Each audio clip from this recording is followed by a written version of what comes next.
Oke.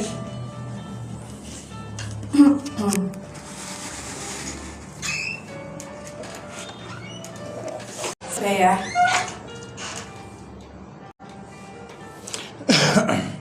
Seratus 2,8 Saranggawe FM, Pacita Sergio. Assalamualaikum warahmatullahi wabarakatuh. Hari ini hari Kamis, hari ke-20 di Agustus 2026. Alhamdulillah, kembali kita akan mulai acara Obras Ngecas Iman ya. Alhamdulillah kita akan mulai kembali kajian kita hari ini dan kita akan mengangkat temanya adalah sabar atau menyerah. Tentu saja kita akan bersama dengan guru kita Haji Nasrullah Hasim, pimpinan Pondok Pesantren Ashabul Hidayah. Kita akan bahas tema ini bersama, dan kalau Pacita Sergio ada yang mau ditanyakan bisa gabung juga sama kita ya. Tinggal ikuti di Instagram, ketik di sana atau melalui WhatsApp 0837 Oke, kita langsung aja menyapa guru kita. Assalamualaikum warahmatullahi wabarakatuh, Haji. Waalaikumsalam warahmatullahi wabarakatuh. Iya, apa kabar aja? Alhamdulillahirabbil alamin, sehat walafiat. Alhamdulillah ya, kita akan mulai lagi belajar nih hari ini. Betul. Dengan tema sabar atau menyerah. Iya. Wah, ini kenapa kita angkat tema ini ya? Ya, sebenarnya kan tema ini sudah kita bahas sebenarnya ya. Sudah kita bahas, jadi karena mungkin ilmu sabar itu memang harus ilmu yang harus diulang-ulang. Kita bahas sehingga karena ilmu sabar ini bukan ilmu kita membaca. Kalau saya misalnya tahu agama, orang berpendidikan, tahu tentang ilmu sabar tapi belum tentu juga bisa sabar, karena memang sabar ini adalah ilmu praktis yang harus tiap hari ya kita lakukan. Jadi kalau orang bilang ilmu laku ya, ilmu laku, ilmu perilaku, ilmu akhlak, ilmu kebiasaan kita. Jadi bukan hanya kita tahu baca buku sabar gitu, tapi belum tentu dia bisa sabar. Ya, belum tentu bisa lakonin ya. Iya, ada orang nggak pernah belajar tentang sesuatu, tapi dia sabar. Orang-orang desa begitu tenang, begitu damai, dia menghadapi permasalahan apapun dia santai saja. Berarti sudah nerep itu tentang ilmu sabar itu begitu. Nah, hari ini kita akan coba bahas lebih lanjut ya kan ya. Oke, sebelum kita ke tanya jawab, pastinya seperti biasa kita akan dengarkan dulu pembukaan dari Ayah tentang tema kita hari ini. Silakan ya. Baik, assalamualaikum warahmatullahi wabarakatuh. Innalhamdalillah wa syukurulillah la haula wa la quwata illa billah. Rabbi shrahli sadri wa yassirli amri wa hlul 'uqdatam min lisani yafqahu qawli. Amma ba'du. Para pencinta Sergio dan di mana saja berada, kali ini kita akan ngebahas tentang sabar atau menyerah. Jadi ada paradok. Dan kebetulan sekali, alhamdulillah buku ini sudah kita rampungkan ya, itu ya nggak banyak sih, paling 200 halamanan lebih lah. Jadi judul ini tuh akan dibukukan ya? Sudah dibukukan, sudah di-proof, kita sedang lagi cetak buku ini. Jadi buku ini sebenarnya rangkaian dari naskah-naskah ataupun materi-materi saya ketika ngisi di ngecas iman. Jadi kita kumpulkan jadi satu buku, biar nanti apa yang saya ucapkan itu ada landasan berpikirnya melalui buku. Jadi nggak asal ngecap, tapi kita sudah ada materi pembahasan itu. Jadi kalau yang sudah lama mau cari di radio Ngecas Iman belum ketemu tentang materi-materi yang saya terlambat, ya silahkan baca itu buku. Nanti itu. Ada bukunya. Sudah proses cetak. Insya Allah bulan depan sudah beres. Bulan depan sudah bisa rilis. Iya, sudah rilis ya. Nah, kenapa ini menjadi penting? Ada beberapa kutipan di buku saya akan bacakan sebagai bocoran ini ya. Nah, ini ada kutipan ini. Sabar itu menyalakan kekuatan, menjaga cahaya tetap bersinar dan mengalir mencari celah-celah kemungkinan jalan-jalan hidayah dan pertolongannya. Sabar itu bukan tertunduk lesu. Tanpa visi hidup, ia terus bergerak dalam diam dan berlari dalam perjalanan. Nah, ini nih. Ini juga menjadi kata sabar. Jadi sabar itu sebenarnya kita sedang memacu diri untuk menyalakan iman kita, kekuatan kita.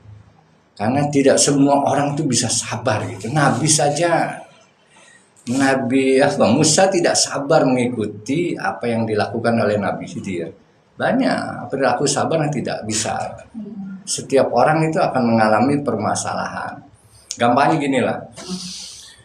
Apakah kita kalau beriman dalam surat Al-Ankabut ayat 2, hasaban nasu ayatraku ayakulu amana wahum la yuftanun. Apakah engkau mengira kalau kita berkata beriman kepada Allah, kemudian Allah mendiamkan saja begitu saja tanpa diuji kadar imannya? Ayuftanun itu Allah akan uji. Nah, ujian Allah itu ada beberapa gitu. Pertama, ujian Allah itu tentang kekurangan makanan. Kita merasa miskin, kita tidak merasa punya apa-apa, itu kan diuji, yuftanun. Imannya masih tetap tangguh nggak ketika diuji tentang materi? Masih mau sholat nggak? Masih mau berzakat nggak? Masih bersedekah nggak? Dan seterusnya. Kemudian ada diuji fisik. Fisik itu bisa sakit, bisa rupa kita yang cacat, cantik, macam-macam diuji itu. Apakah kita mampu beriman kepada Allah? Gitu. Diuji banyak hal, termasuk kehilangan orang-orang yang kita sayangi. Itu nafas, ya. Kehilangan nafas itu diri kita atau orang-orang yang kita sayangi. Apa kita mampu? Dan biasanya ujian itu semuanya bisa kita lalui. Ujian-ujian ini. Yang paling sulit itu adalah ujian yang kita sebut dengan zalzilu. Ujian zalzilu itu ujian perasaan. Boleh jadi Mbak Resti di sini bekerja dengan kemampuannya, dengan kekuatannya, dengan segala macam apa yang dikorbankan. Pagi datang, siang datang, malam terus ngikutin siaran. Tapi sedikit saja Mbak Resti disinggung oleh seseorang, mungkin akan galau ya, mungkin akan pundung, bahkan baper gitu. Ngapain kerja di sini lagi, ngapain ini? Terus banyak hal yang diucapkan ketika diuji perasaan itu. Diledeklah oleh atasannya, kamu nih blow on sekali sih, nggak pinter, pundung deh. Saya udah kerja setiap hari ya begini. Udah bertahun-tahun. Udah bertahun-tahun saya senior, saya ini punya pengalaman, kalau masih dihina saja, masih dihina saja. Apalagi yang menghinanya itu rasanya di bawah kita, anak baru kemarin sore. Iya, betul. Itu ujian sulsilu. Itu ujian perasaan. Ujian perasaan. Itu yang dialami oleh iblis sebenarnya. Iblis itu diuji untuk taat kepada Allah, dia bersujud ratusan tahun, ribuan tahun. Taat. Oh ya, ketika diciptakannya Adam ya. Iya. Kemudian dia menjadi tokoh ya. Tokoh makhluk Allah dianggap tokoh oleh kalangan, bukan hanya kalangan makhluk yang di kalangan malaikat, di kalangan jin. Itu yang namanya iblis tadi. Ya. Itu dulu menjadi idola banyak para malaikat. Karena sujud dan karena taatnya, karena hebatnya, dia berkorban apa saja untuk Allah, beribadah. Dia bertahan untuk itu. Tapi bertahan itu tidak berlaku ketika iblis diuji perasaannya. Ada juga ya. Ini kan cerita ini ya, kan kehidupan itu kan seperti drama. Manusia hidup di dunia itu episode dramanya banyak. Ketika proses penciptaan, pengambilan bahan baku Adam dari tanah, itu kan ada drama. Kemudian proses penciptaannya ada drama, sampai kita sekarang itu dramanya terus episodenya gitu. Jadi kalau sekarang banyak manusia berdrama juga. Memang karena hidup lahun walaibun, hidup itu drama. Drama gitu. Okay. Drama apa kata malaikat? Yeah. Kata iblis itu. Iya, dramanya iblis. Dramanya iblis ketika diuji oleh zalzilu tadi, oleh guncangan perasaan. Kata Allah, inni ja'ilun fil ardi khalifah.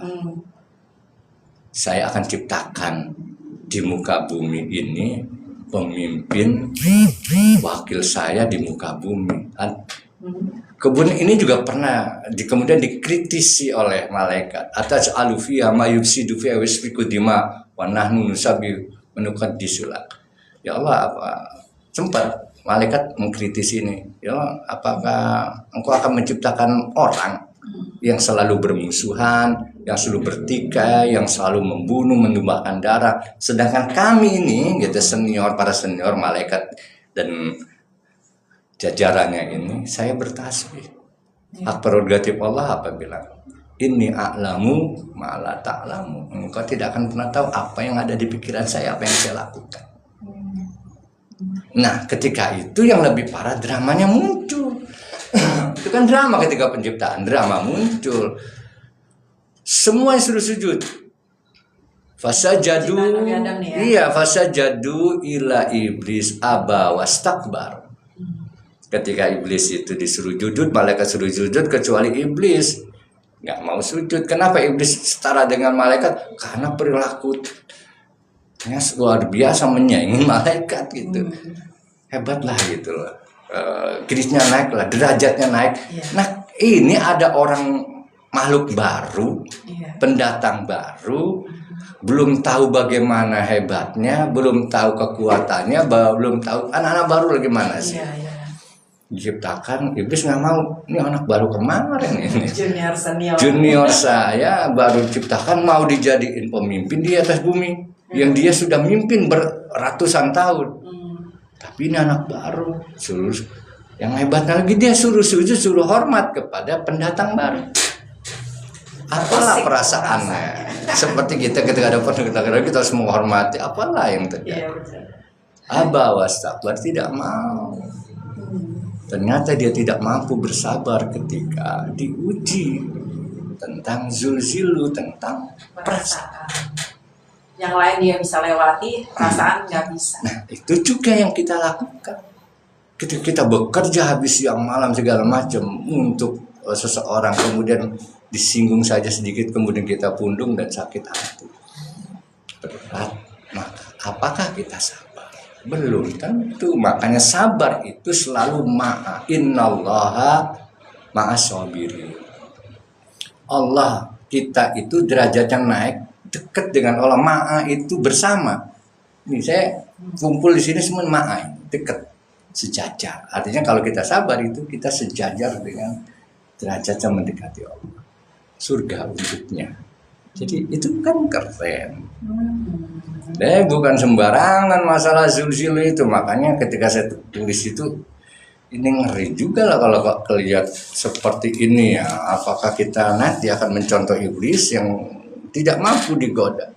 Kita mungkin taat untuk sholat, taat untuk mengeluarkan zakat, taat berkorban untuk orang lain, taat bisa lakukan itu dengan keikhlasan kita, keridhaan kita. Tapi bisa nggak kita diuji ketika satu hal? Ketika orang itu menyakiti hati kita, ketika orang itu mengkhianati kita, ketika orang itu tidak menghargai kita, bisa nggak menerima fakta dari fenomena ini? Nah ini banyak yang nggak bisa ya. Nah itu dia. Maka sabar itu posisinya tinggi, posisi keimanan. Jadi sabar itu posisi keimanan. Iman kita di mana? Makanya saya tulis selanjutnya, kutnya selanjutnya nih. Energi sabar itu sangat kuat meski tidak nyaring. Tidak ada suara yang bising. Tidak terdengar oleh manusia karena energinya menyebar melalui doa-doa dengan frekuensi tertinggi tanpa kata-kata. Gelombangnya tenang, tidak mengangkut material seperti air bah yang menghantam kanan kiri. Sentuhannya begitu terasa lembut hingga menusuk-nusuk nurani. Ini semacam puisi ya. Dalam banget. Ya, energi sabar itu energi terhebat, terkuat. Karena energi luar biasa ya. Luar biasa. Hanya dari kalau kalimat sabar. Energinya. Kalau kita marah kan kesannya energi itu hebat gitu, kayak meledak-ledak. Kekar, tegas. Padahal ada yang lebih di atas. Itu energi yang nampak. Biasanya energi semakin halus itu semakin kuat. Ibarat kata kalau ada orang dimarahin, dicaci maki, tapi dia diem aja gitu ya. Iya. Justru dia nggak bereaksi balas, itu justru bisa jadi orang yang luar biasa ya. Itu malah justru orang lebih berbahaya. Iya, Ketika betul. kita diamalin kita nyantai, kita dihina kita nyantai, dia akan berkata kan, ini orang nggak sembarangan. Iya. Karena dia sekali ngucap aja mungkin ya seperti air itu kelihatannya lembut. Tenang. Tapi kalau air pada tekanan tertentu itu bisa ngebelah apa saja, nggak bisa dibelah oleh Iya betul. oleh golok, oleh pedang, oleh apa? Bisa Oleh sakit. bisa. Sinar apakah kelihatan? Tidak kelihatan sinar itu kan tidak kita pegang, dia halus kali, tapi dia bisa membelah sesuatu yang biasa dibelah oleh pisau. Ada sinar apa namanya? Sinar laser. Itu kan halus. Energinya luar biasa, enggak seperti energi orang marah-marah ngebawa semua berangkal materi gitu seperti air bah. Iya. Kira-kira seperti itu. Jadi yang bayangkan orang sabar itu kalem, dalam, ngeri sebenarnya. Kalau kita dimarahin kemudian kita diam aja itu orang mengerikan itu. Kasih kita punya musuh itu nyantai aja. Dimarahin nyantai. Itu kan kita malah kita lebih Mana kita yang grogi. dia punya ilmu apa sih? Jangan-jangan gitu ya.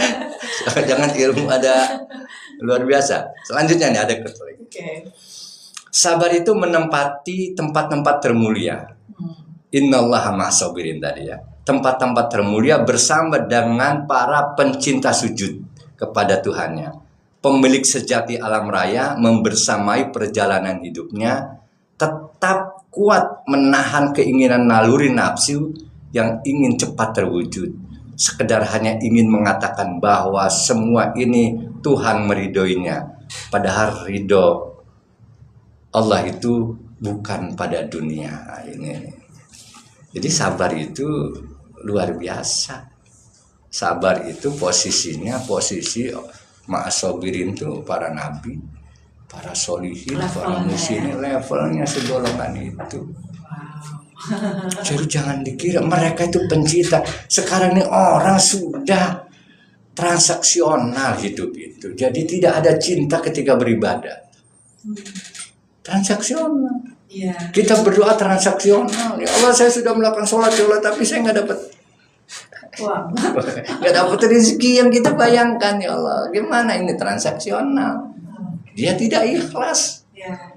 Jadi ada niat di balik itu gitu ya. Kalau dia sabar itu berarti dia cinta. Orang yang mencintai sesuatu dia akan melakukan perbuatan dengan kesabaran. Dia hajar itu penderitaan, dia bertahan. Dihajar dia untuk taat, dia sabar. Dihajar dengan godaan, dia sabar. Maka posisi level derajatnya tinggi. Maka sehingga saking tingginya innallaha ma'as-sabirin, posisinya gitu. Bersama Allah, kita dibersamai Allah. Kadang-kadang kan kita selalu begini, orang tidak sabar. Transaksi itu begini ceritanya. Ya Allah, kadang-kadang kenapa kita harus ditahan doa kita supaya kita nggak diberikan apa yang kita inginkan? Agar kita mencintai Allah ketimbang mencintai pemberian Allah. Ini masalahnya di sini. Ingat, misalnya kalau kita doa, ya Allah saya ingin rumah yang bagus, Allah kasih. Ya Allah saya punya kendaraan, Allah kasih. Ya Allah saya punya istri yang soleha, dikasih. Semuanya dikasih. Oleh Allah kasih. Dikasih terus bahaya. Kenapa ketika dikasih itu terus bahaya? Dia akan mencintai pemberian Allah, dia tidak mencintai Allah yang memberikan itu semua. Ingat kisah Sa'labah, sahabat Nabi yang ingkar akan Allah disebabkan Allah kasih terus rezekinya. Ingat lagi ada namanya Korun. Dia kasih terus. Ayo mencintai apa yang dikasih Allah itu. Mencintai benda makhluk yang Allah ciptakan, tapi tidak mencintai yang memberi. Allah yang memberi. Maka ketika kita nggak ada apa yang kita minta, berbaik sanggalah kepada Allah. Allah sedang menunjukkan kepada kita, kamu harus lebih mencintai saya ketimbang apa pemberian ini. Masalahnya kan di situ. Iya. Dan permasalahannya, apakah orang itu berpikir atau tidak? Nah itu yang sering kali terjadi ya. Itu yang harus kita lakukan. Makanya kalau kita berdoa mengharap sesuatu kemudian sabar, karena gini loh, Allah pasti, saya sering katakan, ketika kita berdoa, doa itu pasti bekerja, cuman bekerjanya doa karena Allah sudah mengabulkan. Allah itu di luar semuanya kan, di luar semuanya gitu, tahu yang akan terjadi, yang sebelum terjadi semuanya Allah tahu. Kemarin kita bahas ayat kursi. Tapi manusia kan terbatas. Ketika berdoa kok nggak datang-datang, Allah sudah kabulkan. Cuman kan untuk proses pengabulan itu butuh ada waktu, ada tempat. Itu yang kita sebut dengan perilaku itu sabar. Jadi sabar itu kadang orang berilmu belum tentu sabar. Kadang orang yang kelihatannya soleh, kelihatannya taat, alim, belum tentu sabar. Coba berapa ulama, banyak tokoh-tokoh, ketika diuji semuanya, suruh ngasih duit dia kasih, suruh ngasih ini dia kasih, tapi ketika disinggung, Allah kirim kita yang habis dia. Karena ketika diuji zalzilu, ketika diuji perasaan, dia nggak kuat. Betul. Iya. Ini ikut selanjutnya. Ini ngebahas tentang buku ini sekalian buku. Ini salah satu juga yang ada kutipan-kutipannya ya. Iya, menyerah itu adalah sisa pembakaran dalam bentuk abu, gelap dan dingin tanpa cahaya yang menyapanya. Lelah diri karena melepaskan dari rahmatnya. Seakan-akan semua teman, saudara, dan sekelilingnya telah meninggalkannya. Kemudian kita berkata, tuh kan, manusia-manusia memang begitu. Ketika kita tidak memiliki apa-apa, semua menghindar dan menjauh. Maka lihatlah, suatu saat sahabat sejati yang akan terlihat ketika kita susah. Ini speechless ya. Jadi menyerah itu sisa-sisa pembakaran abu. Kenapa begitu? Iya, menyerah. Apa mau jadi apa kalau kita menyerah? Makanya Allah mengatakan, Allah itu tidak suka orang yang tayasu min ruhillah. La tayasu min ruhillah, jangan engkau berputus asa, menyerah dari sebuah keadaan. Karena itu disebut orang-orang kafir. Orang kafir itu menyerah dengan keadaan yang Allah perintahkan. Jadi kalau kita menyerah dengan ujian, amanu tadi, apa kita ketika sholat, inna sholati wa nusuhi wa mayaya wa mamati, terus dan seterusnya, la haula wa la quwata illa billah. Wah, ucapan-ucapan itu hanya kepada Allah, hanya ketika diuji begitu. Ketika menyerah selesai habis. Padahal ketika menyerah itulah yang diharapkan oleh para iblis dan gengnya, itu kita menyerah dalam situasi itu. Ketika kita dalam rumah tangga diuji habis-habisan, kemudian menyerah, kayaknya kita sudah nggak cocok. Itu yang dipengenin. Dia teriak, hore, berhasil. Menyerah. Karena energi gelombang menyerah itu adalah gelombang negatif yang panas tanpa kehangatan. Dia panas, tapi nggak hangat, nggak asik. Kan panas terus, tapi nggak asik kan.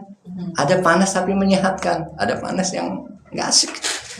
Gerah, beringsang, pokoknya gersang tanpa kesejukan dan bergerak terus membakar diri sendiri. Orang menyerah itu membakar diri sebenarnya, sudah. Dan begitulah Tuhan membuat kita kuat, setiap individu dengan masalah-masalah. Dan memang Tuhan Maha Tahu dan sayang bagaimana masalah itu membuat cintanya semakin dekat dan semakin melekat untuknya. Jadi kalau kita diuji itu harusnya semakin hebat, semakin kuat, semakin tegar. Karena sabar itu bersanding dengan iman. Itulah yang dilakukan oleh para sahabat Nabi dan sudah bersabar sekian tahun di dalam himpitan ekonomi ketika awal-awal Islam itu. Sekarang bisa kita lihat Islam begitu hebat, begitu menyebar luas di seluruh antara dunia. Karena kesabaran mereka. Kadang-kadang kita nih nggak sabar, kayaknya bukan rezeki saya. Padahal itu sebenarnya secangkul lagi itu menjadi rezeki kita.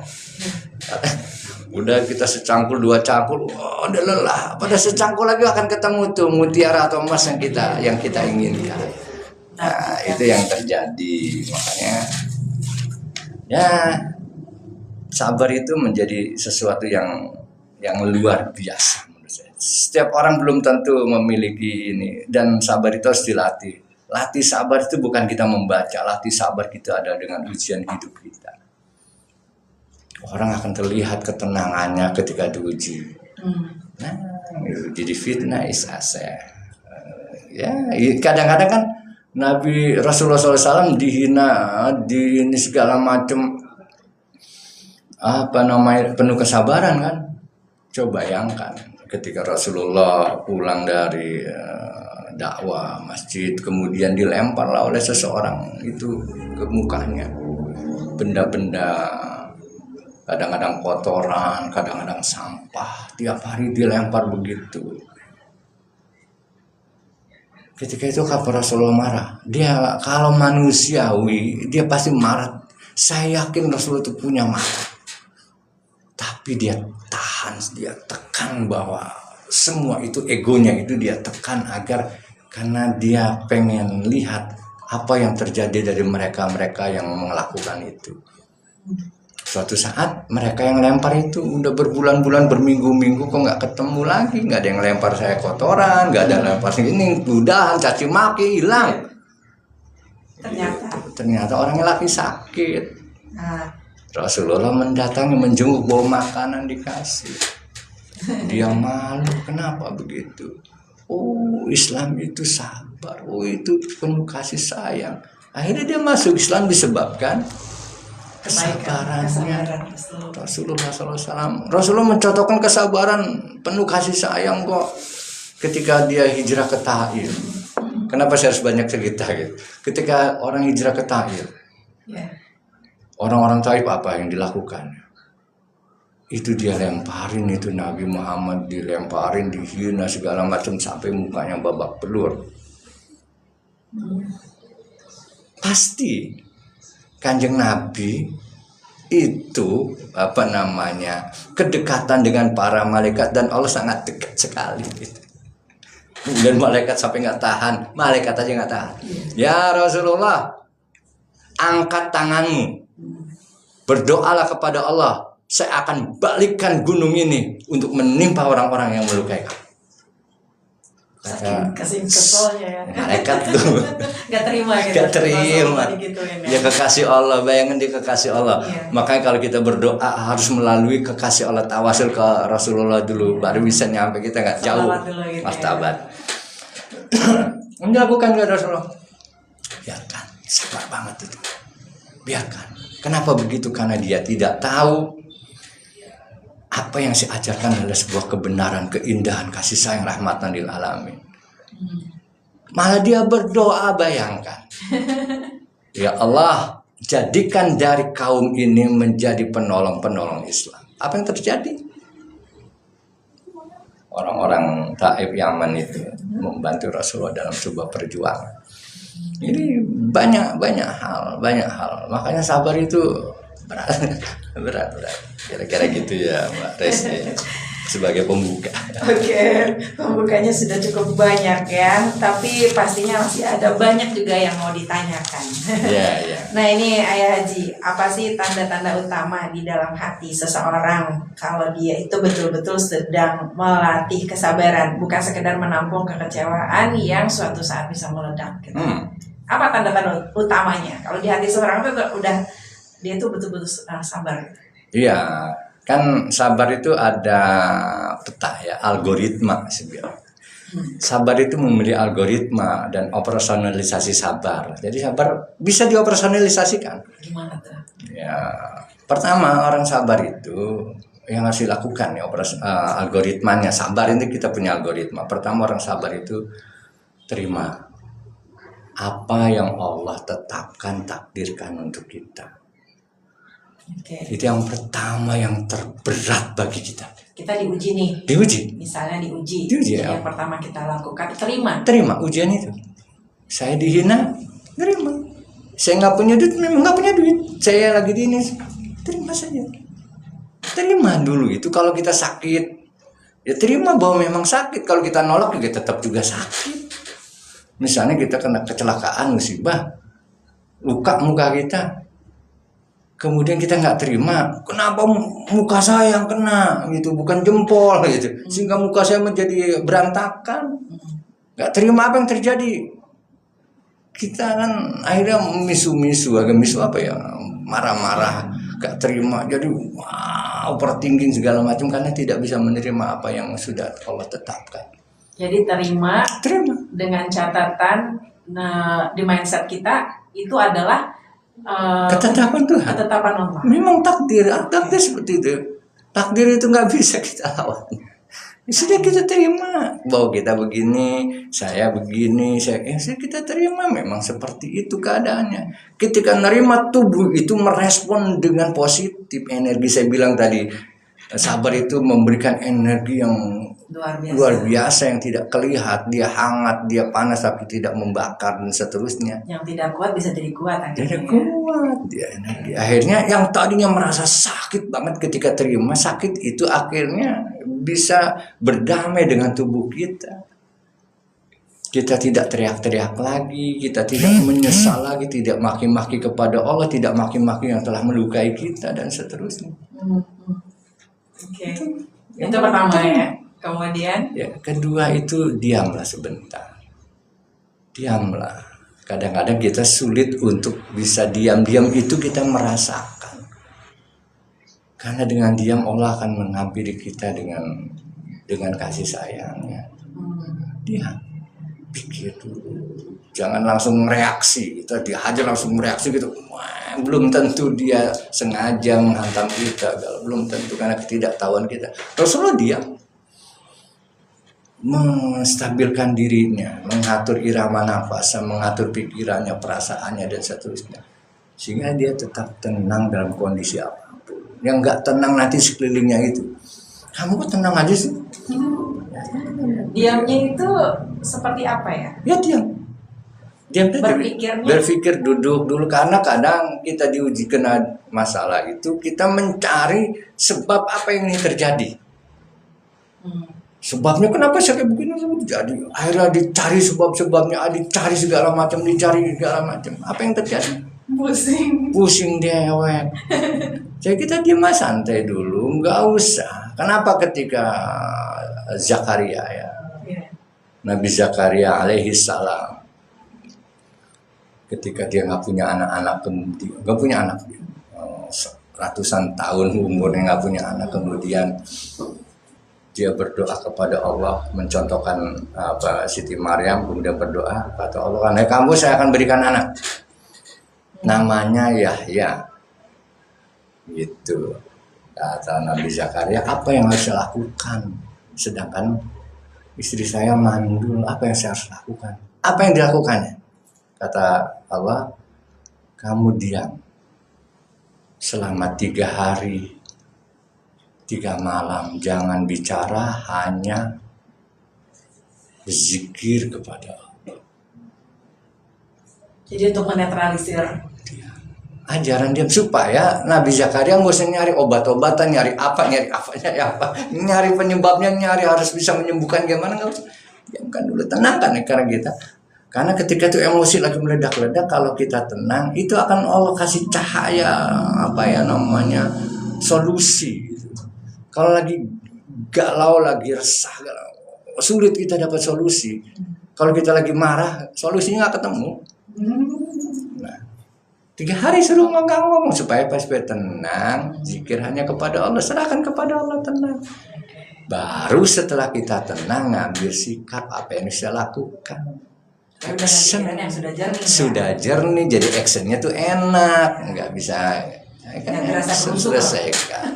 Kita harus bisa, ada sesuatu faktor yang bisa kita hindari atau kita kelola. Ada faktor yang bisa kita kelola, yang nggak bisa kita kelola ya kasih sama Allah. Ya Allah, penyakit ini begini, saya butuh obat, butuh keuangan banyak. Kita nggak bisa kok, diserahkan sama Allah. Yang bisa kita lakukan saja, misalnya membersihkan lukanya, yang bisa kita lakukan, yang bisa kita kelola, yang bisa kita kendalikan. Yang nggak bisa kendalikan Allah yang kendalikan. Jangan kita melebihi kemampuan Allah, akhirnya pecah otak kita. Karena kita menjadi seperti Superman, semua bisa selesai sama kita. Yang bisa kita selesaikan ya selesaikan, yang nggak bisa selesaikan ya pasrah kepada Allah. Ya Allah, saya seperti ini. Kadang-kadang doa kita memaksa kepada Allah, Allah dipaksa-paksa. Nah setelah itu baru kita action, selesai masalahnya. Jadi algoritmanya seperti itu, baru kita muncul rasa syukur. Alhamdulillah dengan musibah ini ternyata ada kebaikannya yang muncul. Alhamdulillah dengan musibah ini ada sesuatu rizki yang Allah berikan, rahmat Allah yang kita berikan kepada kita. Yang tadinya kita marah-marah ternyata alhamdulillah ya, ternyata saya harus kecelakaan ketabrak sepeda, coba saya terus itu ada kereta itu. Dan hikmah itu akan muncul ketika memang kita sudah melewati proses algoritmanya menuju kesabaran. Ya, jadi indikator hati yang bersabar dengan algoritma tadi ya. Oke. Ini Ayah, kalau kita berlandaskan ke ayat Al-Quran dan juga hadis, ini hikmah dari orang-orang yang bersabar, apa aja tuh ya? Dan apa yang kita dapatkan ketika ada dari Allah ketika kita menjalani sabar ini? Yang jelas derajatnya akan naik level. Oh, yang tadi dibilang. Kalau sudah naik level berarti naik semua fasilitas yang kita miliki. Jadi hidup di dunia itu bukan mencari bahagia. Ini kadang-kadang salah. Hidup itu cari bahagia, tidak. Kata Allah, hidup itu liya'budun, untuk beribadah, menyembah kepadaku. Kebahagiaan nanti yang paling abadi itu di akhirat. Kita boleh banyak rizki dari sini. Apakah rizki itu membuat kita menjadi penyembah Allah atau penyembah harta? Kan itu bahaya, tipis. Makanya yang kita cari adalah ibadah kepada Allah. Saya di perjalanan ngobrol sama istri, saya bilang semakin kita iman naik, saya bilang semakin kita akan diuji dengan hal-hal yang tidak masuk akal. Ya, semakin tidak masuk akal karena ketidakmampuan kita. Ketika itu tidak bisa kita kondisikan, tidak bisa kita kelola, kita serahkan kepada Allah. Semakin orang itu terbebani dengan masalah, semakin Allah kasih kemudahan berlipat-lipat. Inna ma'al usri yusra. Inna ma'al usri yusra. 2 kali. 1 masalah, 2 penyelesaian. Kalau kita sungguh-sungguh menyelesaikan masalah itu, man jahada fina lanahdiyah lahum subulana. Kadang-kadang kita mengerjakan satu itu sungguh-sungguh, Allah akan buka pintu-pintu keberkahan, pintu-pintu jalan penyelesaian subulana. Subulana itu bukan hanya satu subul jalan, tapi subulana itu jalan-jalan yang banyak yang Allah akan buka. Kadang-kadang sekarang usaha kamu gak maju-maju sih. Kita cari jalan penyelesaian yuk. Pasti suatu saat kita akan menemukan jalan itu. Sabar apa enggak? Tugas kita kan suruh berusaha terus, sabar, berusaha dulu, doa, ya kan begitu ya. Bukan kita meratapi tiap hari meratapi, energi kita habis, energi kita ini akhirnya kita menjadi orang tua sebelum waktunya jadi tua. Mukanya kusem, tidak bercahaya, pegel mulu tiap hari hidupnya. Mukanya nggak asik itu dilihat ya. Menua dengan. Iya kan kita pegel kalau orang begitu. Dengan ujian kehidupan. Capek amat sih ketemu dia, energinya habis, terbakar oleh tadi. Iya. Menyerahnya tadi gitu, tai asu. Padahal Allah tidak menyuruh kita untuk seperti itu ya. Tidak. Allah menyuruh kita untuk bersabar dan serahkan kembali kepada Iya, yang nggak bisa kita lakukan serahin sama Allah lah. Iya. Kalau sekarang nggak bisa serahin sama ya Allah. Saya nggak bisa ini ya Allah, kasih sama Allah. Lawang kita kan makhluk terbatas, la haula wala quwata illa billah. Tidak ada satu kekuatan apapun di muka bumi ini selain kekuatannya Allah. Dia mau ngapain maksa-maksa gitu loh. Iya, betul. Kita terlahir ke dunia ini tiada daya upaya ya kecuali dan pertolongan Allah kan gitu ya. Iya, iya. Nah ini ya kalau bicara tentang keteladanan dan sabar Rasulullah Sallallahu Alaihi Wasallam ya. Ini bagaimana sih cara Rasulullah mengelola emosinya? Manusia yang paling sempurna mengelola emosi adalah Kanjeng Nabi Muhammad Sallallahu Alaihi Wasallam. Beliau itu orang yang maha sabar. Wah, sabarnya luar biasa dan rahmatnya, cintanya luar biasa. Sabar itu yang beliau lakukan atas landasan cinta, kasih sayang. Bukan sabar kita menjadi pendendam. Kadang orang sabar memendam rasa itu karena dendam. Suatu saat lo begini terus, gue memang sabar tapi lihat nanti kalau gue ada kesempatan gue sikat. Banyak orang seperti itu. Kadang boleh lu hina saya, boleh lo gojrok-gojrok saya, tapi suatu saat saya akan buktikan, saya hinakan kamu. Karena sabarnya penuh dendam, menahannya itu bukan karena Allah, menahannya karena nafsu. Jadi meledaknya nanti kalau ada nah sekarang ada kesempatan dia mau ngelawan gimana, nggak punya apa-apa. Tapi kalau kesempatan lu datang balik sama gue, lu minta tolong, gue nggak mau gue ledek lu, gitu kan? Iya. Karena itu manusia, karena sabarnya bukan karena Allah, karena iman kepada Allah, tetapi sabarnya karena memang bertahannya itu karena memang ada sebuah dendam yang dia tanam di dalam dirinya. Rasulullah tidak begitu. Kadang-kadang kita memang harus mencintai, merahmati, menyayangi, menerima orang-orang yang tidak sama dengan kita, yang berseberangan sama kita. Sekalipun musuh, coba lakukan dia menjadi sebuah kebaikan. Ada satu contoh menarik sahabat Nabi ini. Sahabat Nabi ini ketika kumpul semuanya, sahabatnya ada Umar bin Khattab, semua sahabat dikumpul di majelisnya Nabi. Di masjid ya. Kemudian kata Nabi, nanti akan ada orang masuk di pintu itu ahli surga. Sahabat Nabi nunggu nih omongannya Nabi nih. Mana orangnya kayak apa gitu. Ternyata orang yang baru kena basuh mukanya, kena wudhu, kemudian bawa sendal di teng-teng. Kalau di sana kan dulu masjidnya kan nggak kayak sekarang ada keran kan, di teng-teng simpan buat sholat. Orang-orang sahabat Nabi ini tahu orangnya. Kalau sahabat Nabi nggak meyakinkan dia masuk surga. Kalau Umar bin Khattab mungkin ya.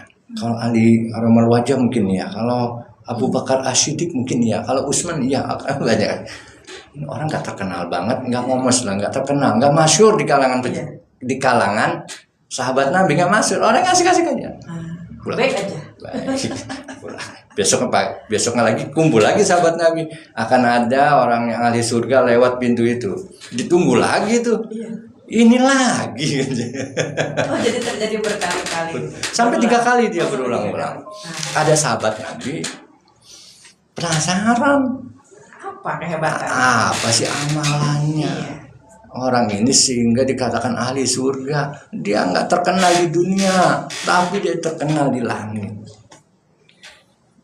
Kadang orang gitu nggak terkenal di dunia, tapi di langit tuh ngebahas kita gitu.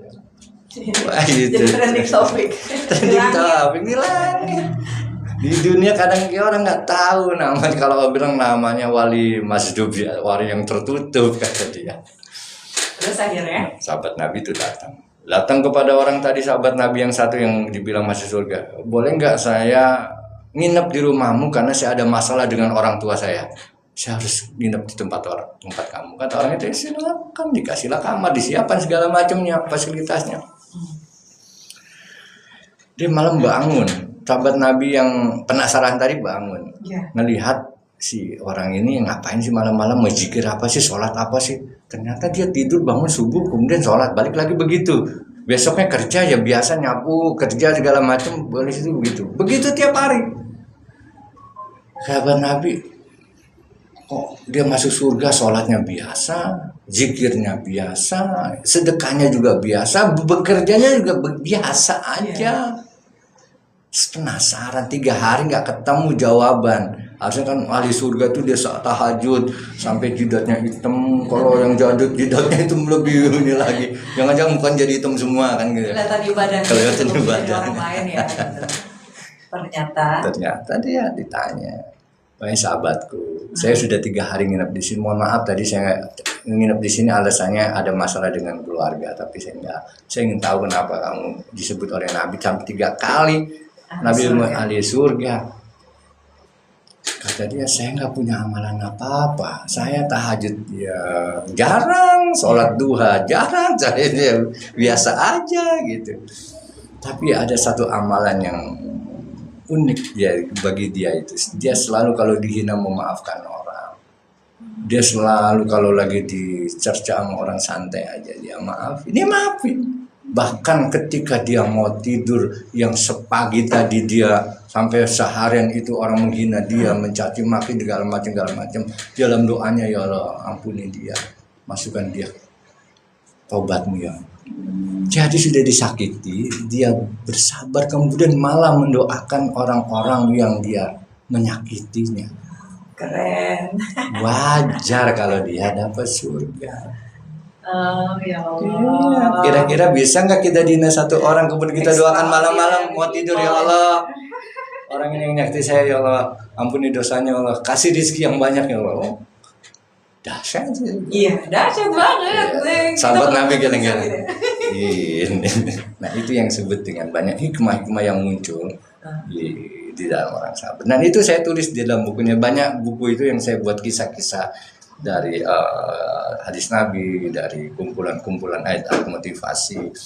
Kita membacanya memang ini harus harus kita kita siarkan. Kalau perlu nanti kita ada kajian buku tentang ngebahas itu. Next ya. Next suatu saat. Tapi ya kalau dari pandangan Islam nih ya, kalau misalkan kita marah nih, kita dalam keadaan marah, apa yang harus kita lakukan? Seseorang lagi marah, pasti kan nggak bisa nahan diri. Gimana sih? Ada sahabat Nabi yang lama besar, kemudian datang kepada Nabi. Apa yang kata Nabi? La taghdab laka jannah. Berhentilah marah, sudah untuk suruh berhenti. Kalau nggak bisa lagi berdiri suruh duduk, kalau nggak duduk suruh berdiri berbaring alamatnya. La taghdab. Jadi cara berhentinya dengan hentikan saja. Bisa di cara tekniknya aja. Ya tadi algoritmanya tuh dilihat, terima dulu masalahnya, diamkan dulu, tenangkan. Kita kemudian melakukan klarifikasi ataupun mencari ini yang bisa diselesaikan mana enggak, baru kita action. Nah seperti itu nanti disebut algoritma. Kalau tadi duduk berdiri itu? Ya sama, sebuah teknik. Iya gimana tuh ya? Misalnya kalau udah marah, kalau kita lagi marah, ya duduklah supaya marahnya. Makanya kalau lagi marah, duduk dulu deh, yuk kita kasih minum yuk. Kalau lagi masih lelah juga marah, yuk kamu tidur, saya setelin musik ngaji deh murotal supaya tidur selesai. Makanya di dalam satu tulisan saya ada namanya tidur penghalau galau, itu ada tulisan. Ya karena memang tidur adalah pekerjaan yang mengasihkan tapi bisa menyelesaikan semua masalah yang bisa kita selesaikan. Iya betul. Kadang-kadang kita emosi juga karena kurang tidur ya. Iya. Panas otak ya. Iya. Jadi begitu bangun tidur mah, loh kok nggak semarah kayak tadi ya? Iya itulah. Nih ya. Seringkali kan kata sabar itu disalahartikan sebagai tindakan berdiam diri menerima kezaliman. Kapan sih sikap kita harus sabar menahan diri dan kapan saatnya kita harus bersikap tegas gitu dan menuntut hak terhadap orang yang marah gitu ke kita? Ya, suatu saat Umar bin Khattab ini cerita Umar bin Khattab. Umar bin Khattab itu ketika baru masuk Islam. Kemudian karena dia orangnya reaktif, pemberani, kemudian berkata kepada Rasulullah SAW, "Ya Rasulullah, apakah Islam itu benar?" "Benar."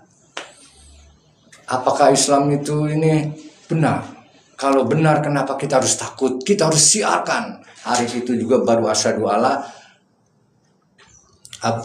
Umar bin Khattab berdiri di dekat Ka'bah mengatakan bahwa la ilaha illallah Muhammad Rasulullah dan seterusnya, berharap ada yang melawannya. Ternyata ada. Gitu. Dikebukin segala macam seharian. Akhirnya apa terjadi? Suatu saat Umar bin Khattab berkata begini, jika ini pahlawan pertama asli tawan kalau sudah babnya kaitannya dengan akidah yang kita yakini itu nggak bisa ditolerir. Termasuk kepada pemimpin, kepada orang tua gitu juga. Ya, makanya ada nanti teknik bagaimana memberikan sesuatu, jangan dilabrak bro, sopo kita. Nah, gimana dong? Makanya Allah mengasih tuntunan fajadilhum billati ya ahsan. Kalau kita nggak sesuai dengan harapan-harapan kita, fajadilhum yuk billati ya ahsan, dengan kebaikan-kebaikan, contoh-contoh kebaikan. Api jangan dilawan dengan api. Umar bin Khattab bilang gini, tunggu saya sampai punya pasukan Islam yang 300 sekian. Jadi ketika itu baru dibalas, maka terjadilah yang namanya perang pertama yang dilakukan sehingga Rasulullah menang dan pasukannya. Perang apa itu namanya? Namanya Perang Badar. Ketika pasukan Islam 315, ucapan umat Abu Bakar bin Khattab terwujud. Dia lawan karena sudah mengingkari hak. Tapi kalau kita ini zaman sekarang kayaknya ya nggak sehebat kayak Umar bin Khattab. Ya, boleh kita melawan, boleh. Karena hal-hal yang batil itu memang harus dilawan. Tapi fajadilhum billati. Bagaimana seorang Nabi Musa alaihissalam kemudian disuruh berdakwah kepada raja yang lalim. Apa kata Allah? Katakan dengan hal-hal yang lembut, qaulan layyinan, dengan perkataan yang lembut. Karena kadang-kadang kelembutan itu lain itu akan menjadi. Makanya kita harus diajarkan bagaimana nih teknik segala macam. Nggak ada teknik kita babak belur lah. Sekarang kita nggak ada babak belur kalau kita nggak ada teknik. Makanya dulu belajar tekniknya, termasuk algoritma sabar. Saya katakan tadi, diam, terima, diam, nikmati aja. Kita pilah-pilah, inventarisir mana yang kita bisa lakukan, mana yang nggak bisa kita lakukan, diserahkan sama Allah. Kemudian baru kita action. Yang kita actionnya apa? Yang bisa kita lakukan saja. Yang nggak bisa lakukan bukan urusan saya, itu urusannya Allah. Karena Allah pasti memberikan sesuatu berikut dengan jalan keluarnya. Cuman ketika melakukan itu, apa kita sabar apa tidak? Gitu. Jadi tekniknya tadi algoritma itu lakukan dulu dari hal-hal yang baik dulu, gitu ya, lemah lembut dulu. Lemah lembut. Baru menahan diri dulu. Menahan diri. Baru kemudian kalau sudah tidak sanggup lagi. Ya sudah, orang kan bisa namanya. Nabi Muhammad tuh hijrah dulu sampai menahan begitu tuh. Menyusun kekuatan untuk bisa bersaing dengan para orang zolim ini. Nah, kita juga belajar dulu, kalau udah kuat yuk kita tawarkan. Mau ikut saya apa enggak? Ya, apakah di dalam Islam itu ada kondisi di mana kita justru dianjurkan untuk menyerah? Ada nggak? Tidak ada. Tidak ada. Tidak ada. Makanya Allah mengatakan la tai'asu min ruhillah. Jangan kita menyerah, berputus asa dengan rahmatnya Allah. Rahmat Allah itu banyak sekali.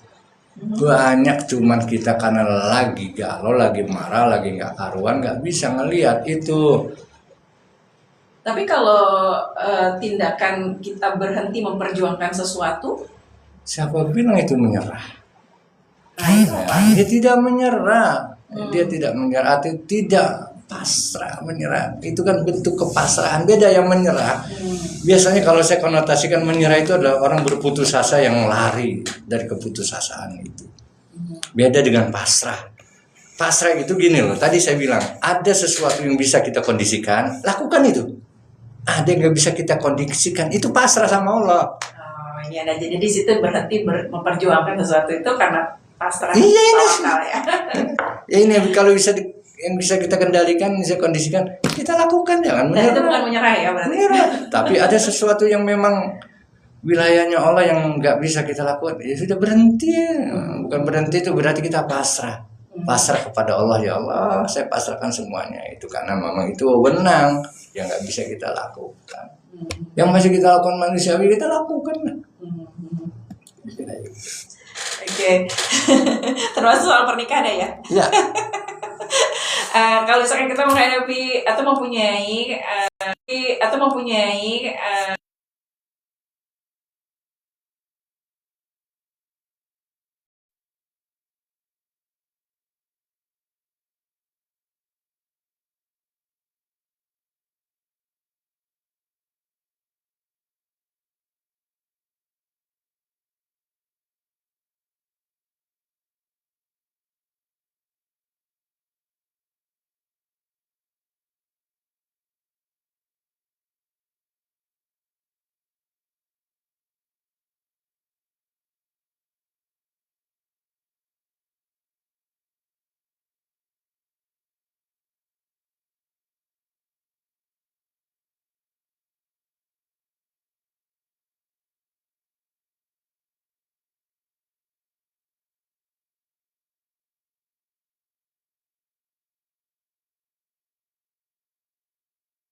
Ada nggak mau ya?